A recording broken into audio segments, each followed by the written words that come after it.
Every library has its secrets, right? Quiet corners. Dusty old tomes nobody's checked out in a century. But this was different. They call it the uncatalogued section, the forbidden stacks. A place so off-limits, it was practically a myth among the staff. We thought it was just a spooky story, a way for the old-timers to haze the new recruits. We were wrong. We found a way in, a heavy iron door with its chains cut, leading into a darkness that felt hungry. The air inside was thick, ancient. The silence wasn't just an absence of noise. It felt heavy, like a physical weight pressing down on us. The shelves soared up into a ceiling we couldn't even see, lost in the gloom, in the books. They weren't normal. They didn't have titles printed on their spines. Instead, there were just scratches, deep, frantic gouges that looked disturbingly organic. I ran a gloved hand over one, wiping away a century of dust. The texture underneath wasn't paper or leather. It felt like old, dried skin.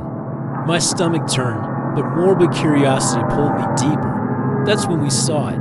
In the farthest corner of the room, the bookshelves weren't just shelves anymore. They were warped, twisted, fused together into a single, grotesque structure, and crawling all over them. Connecting every single one of those skin-bound books was a network of thick, black veins.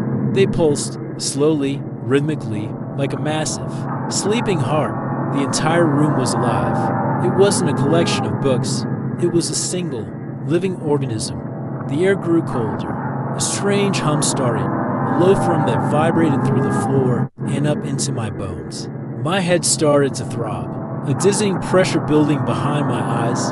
The room seemed to blur at the edges, the very geometry of the space twisting. The veins on the shelves began to glow with a faint, sickly light, and a soft rattling sound started, as if the books themselves were trembling with anticipation. We had to get out. We scrambled back through the archives, frantically searching for the library's original blueprints, and there it was, or rather, there it wasn't. On the old plans from the 1800s, the space where that room should have been was just a blank void, an intentional omission. We found a photograph of the library's founders, stoic men in dark suits, their faces grim, their eyes holding a terror that chilled me to the core. They knew. They built this place around that thing. They locked it away, hoping it would be forgotten. But something had woken it up. When we looked back towards the exit, the door seemed miles away, the hallway stretching into an impossible length. The shadows around us began to shift and coalesce. No longer just an absence of light, but something with substance. Something that moved with predatory intent. We ran. I don't remember much, just the desperate, heart-pounding panic. The shaky beam of my flashlight cutting through the oppressive dark.